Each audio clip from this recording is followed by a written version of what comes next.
All right, so now we're going to go through paper 6, which is the alternative to the practical for biology. That's IGCSE from Cambridge International Examination, CIE. This is summer 2017, so May-June 2017. The code is 0610/62 as its variant 2. Okay, let's get started. Okay, let's get going. Question 1. A student wanted to investigate the effect of different growing conditions on the rate of photosynthesis in plants. When photosynthesis takes place in a leaf, oxygen gas is produced and this is released into the air spaces in the leaf. So the formula is carbon dioxide plus water produces glucose plus oxygen. When small discs are cut from the leaf, the gases in the airspace in the leaf disc can be removed. This allows the leaf discs to sink when they are placed in a liquid. As photosynthesis takes place, the leaf discs start to float. The time taken for the leaf discs to float indicates the rate of photosynthesis. So, step 1. A student selected two plants, X and Y, which were of the same species but growing in two different locations. Step 2. One leaf was removed from plant X and 5 small discs were cut from the leaf. Each leaf disc was 8 millimeters in diameter. Step 3. The student placed the 5 leaf discs from plant X into a syringe containing 5 centimeters cubed of 2% sodium hydrogen carbonate solution. And step 4, the student removed the air from the spaces in the leaf discs from plant X by pulling and releasing the syringe plunger as shown in figure 1.1a, which is this one on the left. So they pulled the plunger back and forth a couple times just to make sure all the air was out of the leaf discs. So the leaf discs sank to the bottom of the syringe as shown in figure 1.1b. Well, they are sinking as this picture is trying to show. Okay. So by the end, all the leaf discs should be sitting on the bottom. Step 5. The leaf discs from plant X were removed from the syringe and each one was placed into a separate test tube in a test tube rack. 2% sodium hydrogen carbonate solution was poured into each test tube to a height of approximately 5 centimeters from the bottom of the test tube. This is shown in figure 1.2. So it was one leaf disc in the bottom of the test tube, and then it was filled with sodium hydrogen carbonate solution, so there'd be plenty of carbon dioxide available for photosynthesis to take place. Step 6. A lamp was placed at a distance of 10 centimeters from the edge of the test tube rack. This is shown in figure 1.3. Okay, so if you look at this, as I said, there's one disc at the bottom of each test tube, but the lamp is 10 centimeters away from the edge of the rack. So it looks like the plant at the end is going to get less sunlight than the plant at the beginning. That is a flaw in the in the design. That is a flaw in the design. It is not that they're investigating the distance from the lamp. It is just that it's a bad design. They are investigating the difference in photosynthesis between plants of the same species in two different areas. They're not investigating the light intensity. It's a bit confusing. That's just 5 different trials. Step 7. The lamp was switched on and a timer was started. The time taken for each of the 5 leaf discs to start to rise to the surface of the liquid in the test tubes was recorded. So basically, as soon as it started to float, then they stopped the timer for that test tube. Step 8. The student repeated steps 2 to 7 for the 5 leaf discs from plant Y. So they did exactly the same thing for plant X and for plant Y. The students' results are shown in figure 1.4. So they scribbled some times on the piece of paper. You have to assume that this is test tube, the ones on the left are test tube 1. That's 2, 3, 4, 5 for each of those. Okay, they don't give you any other details, so you have to assume that's the first one.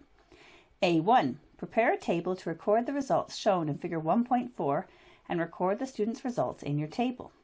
Okay, so when you record a table, when you write a table for science, you have to make sure the left-hand column contains the independent variable, contains the thing that you're changing, and that for us is the plant X or plant Y. We have 5 instances of plant X and 5 instances of plant Y. Okay, you also have to make sure you draw in all of the cells using a ruler. All right, now if you look at this, we have 10 bits of data. We have 5 results for plant X and 5 results for plant Y. So they have to go vertically. So you have to probably write pretty small so you can get the 10 results plus your headings. Okay, so I'll put in the headings first. So we have the plant, we have the test tube, and we have the time taken for the leaf disc to start rising in seconds. Now the plant obviously doesn't have a unit, and test tube number doesn't have a unit either, but time taken for the leaf disc to start rising, the unit there is seconds, and you have to put that in the heading. Okay, then what I'm going to do is I'm going to put in the instances in this first column. Okay, and that way I can draw the table. This is the way I do it. You can do it a different way if you feel clear with it. I always put the things that are supposed to go in this column down so I can draw the table, and then I know that whatever I write next to it's going to actually line up. Okay, so I have 5 X's and 5 Y's. Now I'm going to draw in the lines. Okay, so we have all the cells drawn. We have the heading in seconds, and we have our independent variable in the first column. Okay, so we have test tube 1, 2, 3, 4, 5, and we have test tube 1, 2, 3, 4, 5. Okay, so now we have to look at the table up above and record the time. Sorry, it's not a table, it's scribbled notes. Okay, so we don't record it as 1 minute 10 seconds, we record it as 70 seconds. And this one would be 65 seconds. This is 58 seconds. This is 86 seconds. And this is 78 seconds. We record this one as 185 seconds. This one is 252. This one is 250. This one is 240. And this one is 217 seconds. Okay, so I'm just going to put that information in the table below. So we have 70, 65, 58, 86, and 78. And this one we have 185, we have 252, we have 250, 240, and 217. All right, and if you notice, there's no units written in the table, because if you have any units written there, you lose a mark. 2. Calculate the average time taken for the leaf discs from plant X and the leaf discs from plant Y to rise. Include the units and give your answer as a whole number. And there, you put your working down below. So we have our average for plant X, and that's all the data for plant X that we just had up above divided by 5. So it's 70 plus 65 plus 58 plus 86 plus 78 divided by 5, and the answer to there is 71.4. And it wants us to put our answer as a whole number, so that is 71 seconds. All right, now average for plant Y. Again, that's all the data from above divided by 5. So that's 185 plus 252 plus 250 plus 240 plus 217 divided by 5 equals 228.8. And as the nearest whole number, that's 229 seconds. All right, good. 3. Plot a bar chart on the grid of the average rising time of the leaf discs for plant X and Y. Okay, so we want just 2 numbers written on it. We want just one. We want the average rising time for plant X and the average rising time for plant Y. Now a bar chart, remember the bars do not touch, because plant X and plant Y, they're different categories. They don't have a continuous set of data. Okay, so they shouldn't touch. So on the x-axis, that's the independent variable again, that is the plant. Okay, so plant, we have, because we want to use the space as evenly as we can. If this is one large square, this is one large square, one large square, one large square, and one large square. So an easy way to do this would be to divide. Make this as a square and make this as a square. Okay, that is a bar and that is a bar. Okay, so they're nicely evenly spread. It's taking up a lot of space, but you want to use at least half of the space you're given. So that would mean this is plant X and this one's plant Y. Okay, all right. Then if we want to look at the y-axis, that is the average time taken for the leaves to start to rise in seconds. So the average time taken for leaves to start rising in seconds. And we have two values we need. We need to put on 71 and 229. That's it. So an easy way to do this is if we look at this, we go from 0, 50, 100, 150, 200, and 250. We need to make sure it has 229 and 71. And before you can plot the bars, you need to decide how much each small square is worth. Okay, so you're going up by 50, and there are 10 squares per big square. So we get 10 divisions. So that is, each small square is 5 seconds per square. Okay, you don't show this work, but that just makes it easy for you to calculate what it's supposed to be out of. So let's plot these two lines. Okay, so for plant X, it's 71. So let's go at 50, 55, 60, 65, 70. So just above 70, we have 71. Okay, you get the point if you do it within half a small square. Okay, now let's do it for plant Y. I'll fill in the sides in a second. For plant Y, it's 229. So that is 200, 5, 10, 15, 20, 29. So just below 230 is 229. Okay, good. Okay, so you don't need to color in the bars. I mean, obviously it looks prettier if you do, but you're not really supposed to because it kind of wastes time. And if you make a mistake, then it's often difficult to erase properly. Okay, so don't waste time coloring it in. The examiner will know where they are because you'll have the label underneath, and you should still be able to see a pencil line. You don't want to make it too faint. You want to make it so that they can see it, but you don't want to make it really hard so that you can't erase it if you make a mistake. Okay, so that's good enough. You don't need to color it in. 4. Suggest why the leaf discs rise when photosynthesis takes place. So when photosynthesis takes place, obviously oxygen gas is produced, and that is trapped in the leaf spaces, and so that means that the density of the leaf is lower, so it rises. So the leaf discs rise because oxygen gas is produced and trapped in the leaf spaces, so the density is reduced. 5. Explain why 5 leaf discs of each type were used, and that is so that they can identify anomalies and to ensure reliability, because reliability is where you repeat and take the average. So that's to identify anomalous data and ensure reliability. 6. Identify the variable that was measured. Okay, that is the dependent variable, and that is that you measure the time it takes for the leaf discs to start rising.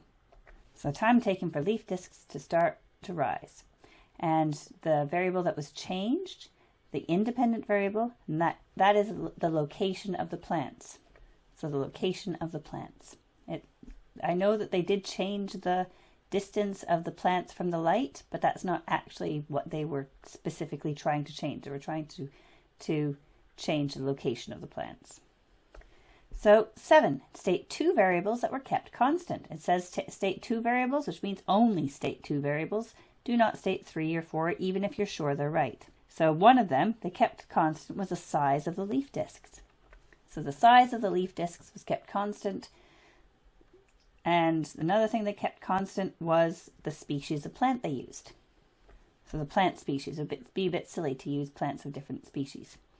So other things they kept constant the height of the sodium hydrogen carbonate solution, so that was at about 5 centimeters, and the concentration of the sodium hydrogen carbonate solution.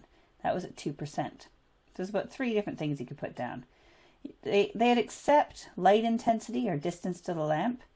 That was at the test tube rack was 10 centimeters away, but each individual plant wasn't at the same distance from the lamp. So I don't like that answer, but they do accept that one. B. There are potential sources of error in step 5, 6, and 7 of the method on page 3. Identify 2 sources of error in these steps, and for each error suggest 1 possible improvement.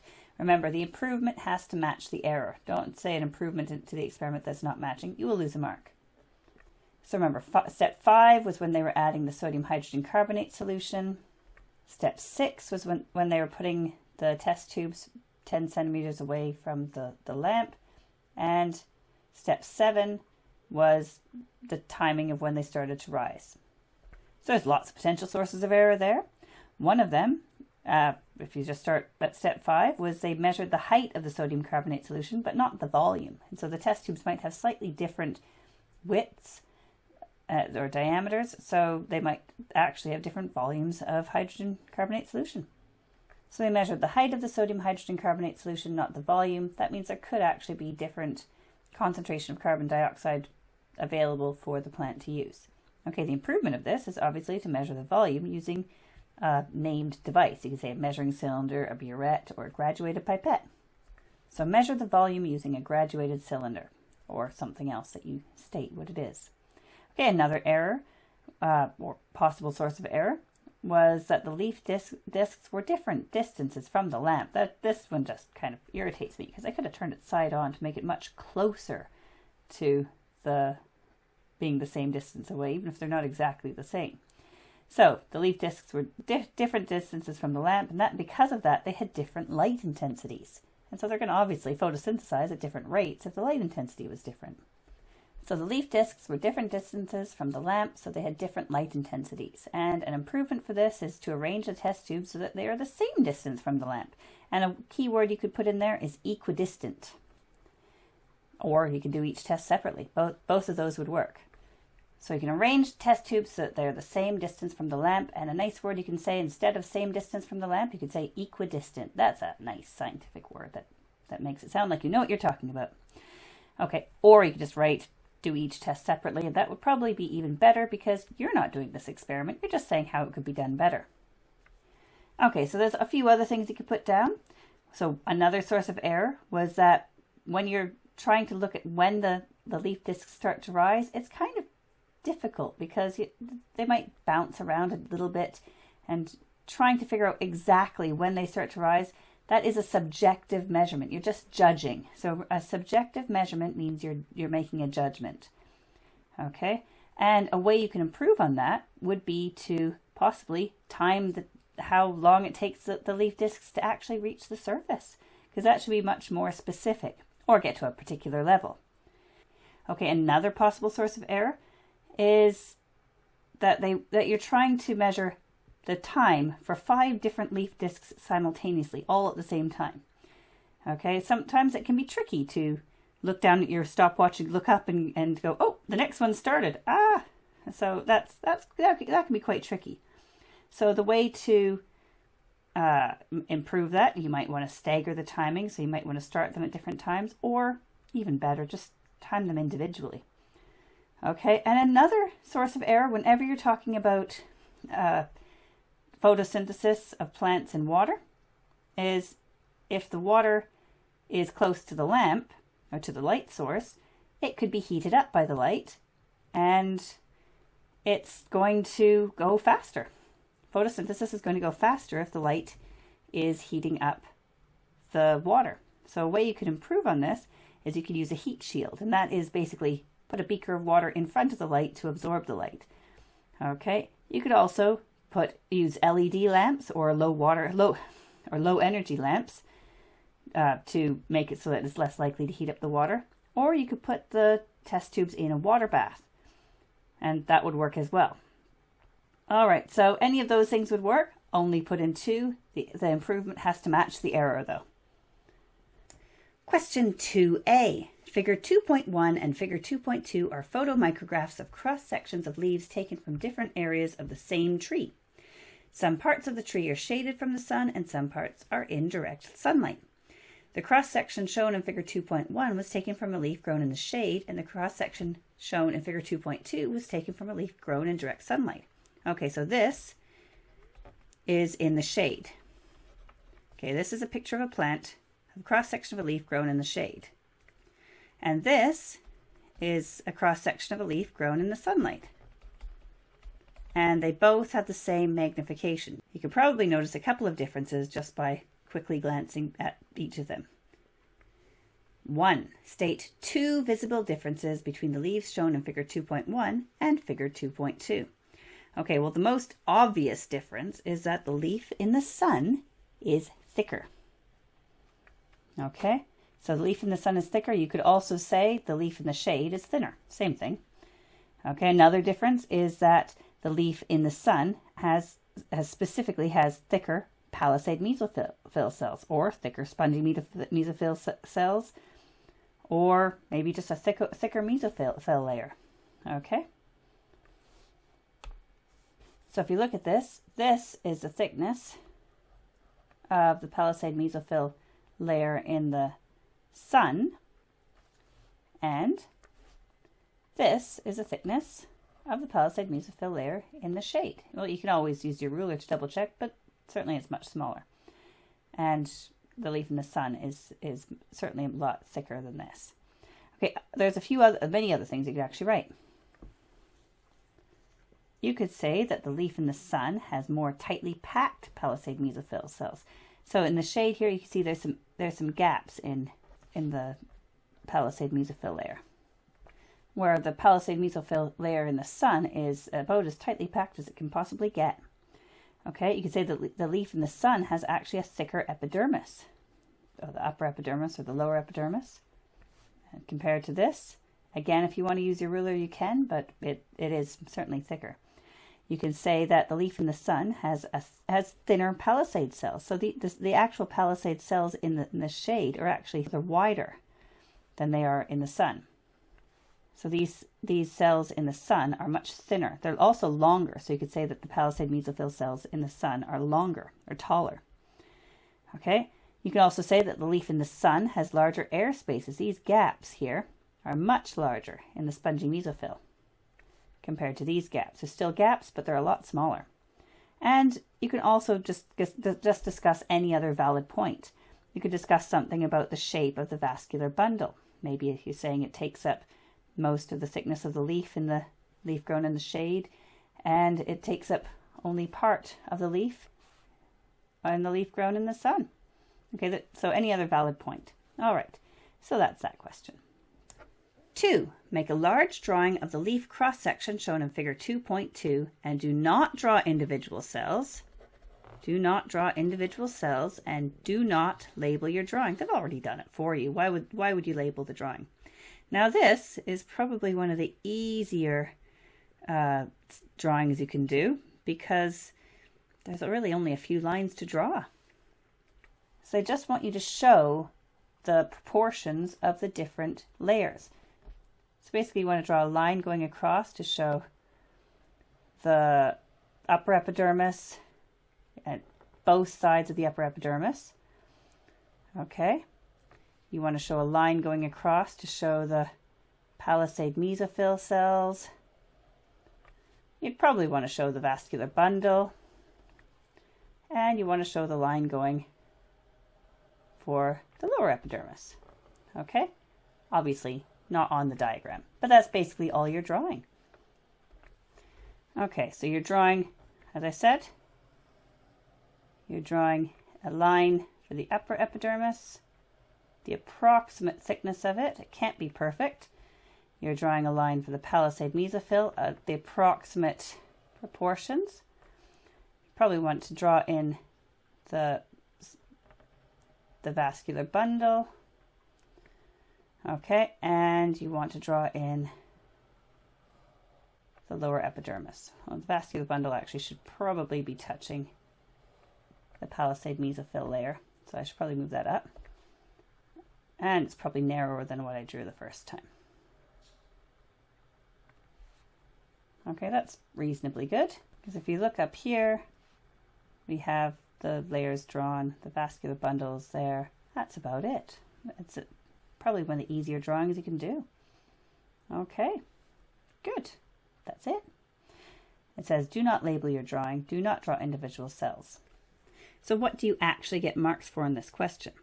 So if the line, you get 1 mark for whether the lines that you drew are clear and continuous. If you've done any sort of break or if you've done any sort of shading like that, you'd lose a mark for that. Okay, you want to make sure that whatever you draw fills up more than half of the space available, but don't ever go over the writing. Okay, you want 4 or 5 layers shown. So you want your upper epidermis, your palisade mesophyll, your spongy mesophyll, your lower epidermis, and your 5th layer could be the vascular bundle. Okay, and the proportion.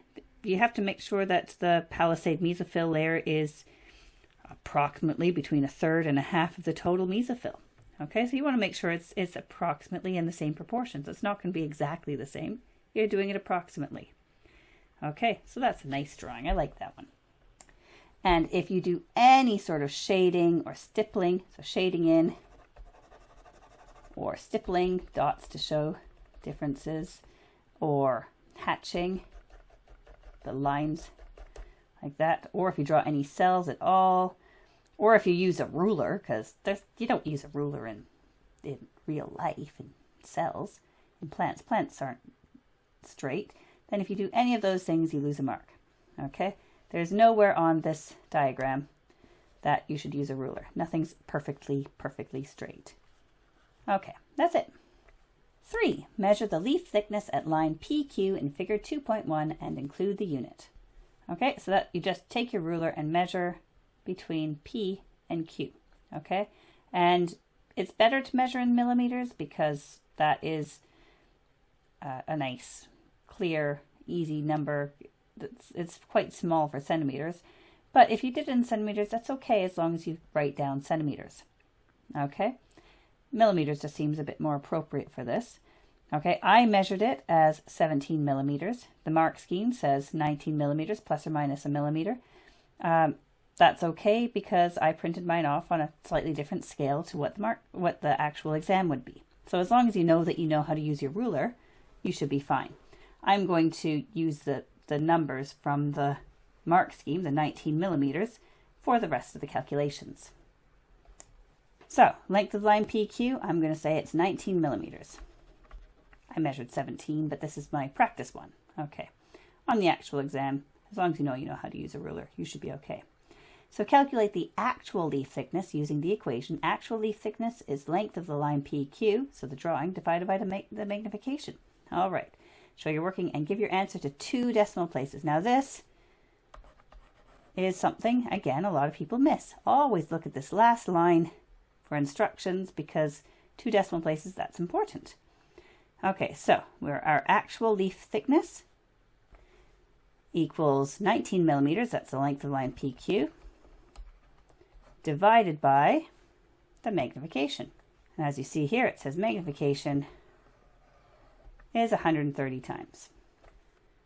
So that's 130. Okay, so 19 divided by 130 is 0.146153. That's a silly number and it keeps going. As a silly number, it says to 2 decimal places, so that equals 0.15 millimeters. 0.15 millimeters. Make sure you write in the units because it's not written there for you. It also does say to include the unit up there, so you do need to make sure you include the units. Okay. B. A student measured the length and thickness of some leaves taken from a different tree. Some parts of the tree were in direct sunlight and some parts of the tree were shaded from the sun. Figure 2.3 shows a diagram of 2 of the leaves being sampled. So the leaf grown in the direct sunlight, well, it looks pretty small, and the leaf grown in the shade looks pretty darn long. And those are leaves from the same tree, so they're certainly the same species. So table 2.1 shows the average leaf thickness and the average leaf length. So the average leaf thickness in millimeters has been calculated all for you. Average leaf length in millimeters, they're missing 2 values. So 1, calculate the percentage difference between the average leaf length of the leaves grown in direct sunlight and the average leaf length of leaves grown in the shade. So if you want to calculate this, write your answers in table 2.1. There's 2 answers, so you need to fill in both of those cells. Okay, now the nice thing about this one is they have an example working out. So if you look at how they got these numbers, if you don't know what you're doing, if you know what you're doing, then that's fine. You might want to double check your work. If you don't know what you're doing, you can always double check to make sure, or if you think you do, because they already have an example. Okay, So the difference is, well, subtracting. And the difference, it doesn't matter if it's difference between positive or negative, it's just the difference. Okay, so first of all, we need to calculate the difference in leaf length. Okay, and so that equals 105.00 minus 70.00. You could actually write it the other way around. It doesn't matter because it doesn't really matter if it's positive or negative. And the difference to that is 35.00 millimeters. Okay, so 35.00. Why am I putting 0.00? Well, because there's 2 decimal places in all the other ones. And you do not write millimeters in the table again.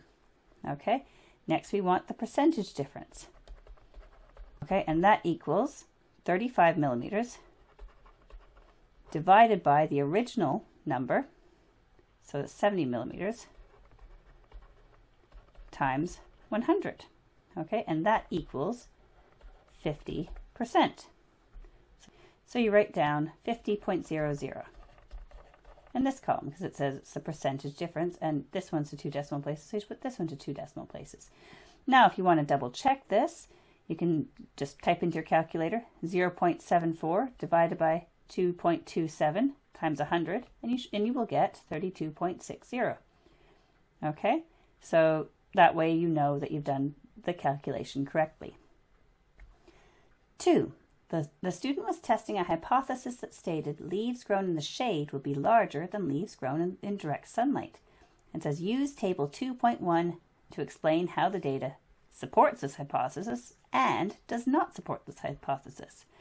Okay, so sometimes you can use data to say whatever you want to say, and so you could say that that is correct, or you could say it's incorrect. Whenever it says use the table or use the graph or anything like that, that is, you can get 1 mark, can be for just quoting a data point. Okay, so you do want to make sure you quote a data point. Okay, so how does the data support the idea that leaves grown in the shade are larger than leaves grown in the sunlight? Well, if you look at this, leaves grown in the shade are longer, they have a longer length than leaves grown in the sunlight, so that supports the hypothesis. But if you look at the thickness of the leaf, the leaves grown in the shade are narrower, so leaves grown in the sunlight are thicker. So that's how it doesn't support the hypothesis. Okay, so leaves in the shade are longer and leaves in the direct sun are thicker. And now we can quote a data point. Only really have to do it for one, but we can quote it for both of them. So you can say that the leaves in the sunlight are 70 millimeters long and leaves in the shade are 105 millimeters long. Make sure you use the units. You could also say that the leaves in the shade are 32.6% longer than leaves in the sunlight. Okay? So you can say leaves in the sunlight are 2.27 millimeters thick, but leaves in the shade are 1.53 millimeters thick. Again, quoting the units. Make sure whenever you have decimal points that they're nice and big and noticeable, because sometimes it's easy to just write little dots and then it gets confusing. Okay, you can also say that the leaves in the sunlight are 50% thicker than the leaves in the shade. All right. C. Before testing leaves for the presence of starch, the green chlorophyll must be removed. The chlorophyll can be removed by boiling the leaf in ethanol. So 1. Describe how ethanol can be boiled safely. Well, ethanol is very flammable. So the safe method of boiling ethanol is to use a water bath. So use a water bath instead of a Bunsen burner, as ethanol is flammable. If you just say use a water bath, that isn't very clear, because quite often a water bath can be done on top of a Bunsen burner. Okay, so you're saying you're not using a Bunsen burner. You could also say place the test tubes in boiling water. Okay, you could say use a thermostatically controlled water bath instead of a Bunsen burner, because you don't want to put a flame anywhere near ethanol. 2. Suggest why chlorophyll needs to be removed. Now, chlorophyll needs to be removed because it's a dark green and you're looking for a color change. If you have more color in there, it makes it difficult to see a color change. So the chlorophyll needs to be removed in order to see the color change clearly. And 3. A student wanted to find out if starch was present in both leaves grown in direct sunlight and leaves grown in the shade. Plan an investigation to determine if starch is present in both types of leaf. Okay, so an investigation, you need to make sure you have your independent variable, your dependent variable, your controlled variables, and a little bit about your method. Again, this time it's not giving you a mark for safety, and it's also not giving you a mark for things like the control experiment. You just don't need to include that in. Okay, so what is the independent variable? Well, you're changing the type of leaf. So you want to state, maybe take 3 leaves from the sun and 3 leaves from the shade. So take at least 3 leaves from the sun and 3 leaves from the shade. That's your independent variable. That's the thing you're changing. Your dependent variable is the thing you're measuring. Okay, but I'm going to say a controlled variable here just to make it, because this is a slightly different experiment to many of the others. So the controlled variable, one of the controlled variables, we'll list some other ones farther down, we want to use the same species of plant, possibly even the same plant. So use the same species of plant. Okay, now we're going to do, that's one of the controlled variables, but we'll do some other ones in a bit. Now we're going to do the method. Okay, the dependent variable is what you're measuring. We'll state that at the end of the method for this one. Okay, so the method to figure out if starch is in the leaf, what we have to do first is we have to boil the leaves in water. So you boil the leaves in water, and the purpose of this is to remove the waxy coating. Okay, and because if you don't remove the waxy coating, you can't remove the chlorophyll. So after you've removed the waxy coating, you can then remove the chlorophyll by boiling the leaves in ethanol. So you heat the leaves in ethanol because chlorophyll it dissolves in ethanol, and so the ethanol will turn green, and you'll know that the leaves don't have the chlorophyll in them anymore. The leaves themselves will turn yellow. Okay, but you don't know if they have starch in at this point because it doesn't take out the starch. So after you've heated it in ethanol, then you need to rinse a leaf off. And the reason for this, just with water, the reason for this is you're rinsing off the ethanol because if you don't, the leaf just becomes very brittle and breaks apart very easily. So you rinse the leaves in water. Okay, then you spread the leaves on a white tile and add iodine solution. So you spread the leaves on a white tile and add iodine solution. The reason why you put them on a white tile is you're looking for a color change, so you don't want to do it on something that's colored. Okay, so once you have that, then you can figure out your dependent variables. So that's a method. Your dependent variable, one dependent variable, is you check to see if the leaves have turned black, or blue-black. If they have, then starch is present. Okay, so you check, if the leaves turn blue-black, then starch is present. Okay, that is the dependent variable. Now you can do 1 or 2 more controlled variables. So you have one, use the same species of plant. Other ones, you can say you can heat them for the same amount of time. So heat them for the same amount of time. You can say use the same volume or the same concentration of the iodine. You can say that make sure you pick the leaves at the same time. Okay, so that is a 5-mark question, but there's a lot more than 5 marks. Unfortunately for the method, you really should include all of the stages, but they do want to have more than just the method. They want to make sure you know what the results should be, and they want to make sure you know that you should take leaves from the sun and from the shade. Okay, all right. And we have reached the end of this exam. I really hope you found it useful, and if you have, please press the like button, and if you haven't subscribed already, we'd really appreciate it. If you have any other questions or comments or anything else you'd like to say to us, we'd love to hear from you in the discussion section below, and have a great day.